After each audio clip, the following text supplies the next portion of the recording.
नमस्कार मित्रांनो, तुम्ही जर एखादी सामाजिक संस्था किंवा NGO चालवत असाल आणि तुम्हाला परदेशातून फंड मिळत असेल तर आजचा व्हिडिओ तुमच्यासाठी अगदी महत्त्वाचा आहे.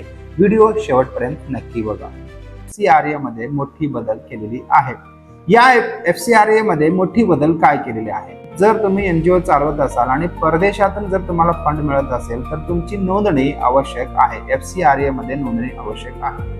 FCRA मध्ये नोंदणी नसेल तर तुमचा संस्था पूर्णपणे बंद पडू शकतो. तर पहिला नियम असा आहे, जर तुमचा संस्था एखाद्या राज्यापुरता मर्यादित असेल. आधी कसं होतं, एखाद्या संस्थाने रजिस्ट्रेशन झाल्यानंतर ती संस्था पूर्ण राज्यात आणि देशभरात कुठेही काम करू शकत होता. संस्थेची रजिस्ट्रेशन करत असताना जर तुम्ही एखाद्या राज्यासाठी काम करत असाल तर त्या राज्याची नावं द्यावी लागणार आहे. कोणत्या उद्देशासाठी काम करत आहे त्याची सुद्धा नोंद द्यावी लागणार आहे. आणि समजा ही उद्देश किंवा ही राज्य ज्या ठिकाणी तुम्ही काम करता त्या ठिकाणी जर काम झालं नसेल, फील्ड वर्क म्हणजे फील्ड जे ऑफिसर जे आहेत तिथे जाऊन पूर्णपणे तपासणी केली जाईल आणि त्यानंतरच तुम्हाला फंड रिलीज करण्यात येणार आहे. फंड रिलीज होण्यासाठी काही नियम आणि अटी लागू केलेले आहेत. आता ही फंड पूर्णपणे भेटत नाही. समजा तुम्हाला आधीचे जे काही पैसे भेटले असतील, एखादे फंड हप्त्याने येत असेल, तुम्हाला परदेशातून पहिल्या हप्त्याने पैसे येत असतील तर त्या हप्त्यामध्ये पहिल्या हप्त्यामधील निदान 75% हप्ता म्हणजे 75% अमाऊंट पूर्ण खर्च झालेले असावे. म्हणजे जे काही कार्यासाठी तुम्ही काम करत आहात त्याच्यासाठी पूर्ण खर्च केलेला असावा. 75% जर खर्च नाही झालं तर दुसरा अमाऊंट जो आहे तो दुसरा अमाऊंट रिलीज होणार नाही, म्हणजे दुसरा हप्ता मिळणार नाहीये.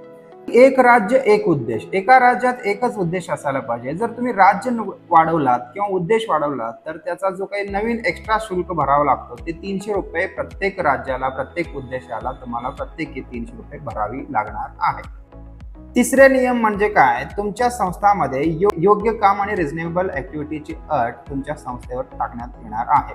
जर समजा तुमच्या संस्थेने 2 वर्षात 10 लाखापर्यंत जर काम केलं नसेल तर तुमची संस्था पूर्णपणे बंद होण्याची शक्यता आहे.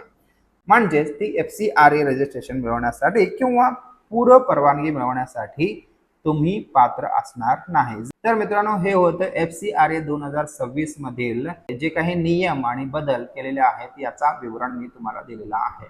याची बिल अजून पास होणार आहे. ते बिल घेऊन येणार आहेत. केंद्र सरकारची हालचाल चालू आहे आणि केंद्र सरकारने वेळोवेळी याचा उल्लेख सुद्धा केलेला आहे.